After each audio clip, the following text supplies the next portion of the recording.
একটা অলস বিকেল, একটা পরিত্যক্ত মাঠ, এখানেই হয়তো তৈরি হতে পারত মাদকের আস্তানা। হারিয়ে যেতে পারত আমাদের কোনো ভাইয়ের রঙিন ভবিষ্যৎ। অন্ধকার যখন গ্রাস করতে চায় আমাদের চারপাশকে, তখন ওই জেগে ওঠে তারুণ্য। আমাদের এলাকার যুবকেরা অন্ধকারকে লাল কার্ড দেখিয়েছে।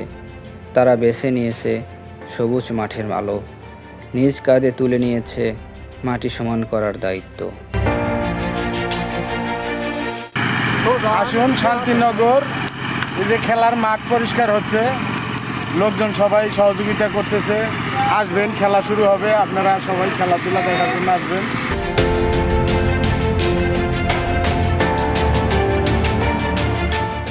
মাঠের এই তপ্ত রোদে ঝরে পড়া প্রতিটি ফোঁটা ঘাম আসলে এক একটি প্রতিবাদ। মাদকের বিরুদ্ধে, আসক্তির বিরুদ্ধে আমাদের লড়াই।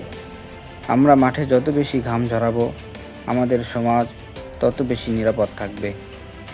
এই মাঠ ফুটবল খেলার জন্য তৈরি হচ্ছে না, তৈরি হচ্ছে একটি সুস্থ প্রজন্ম।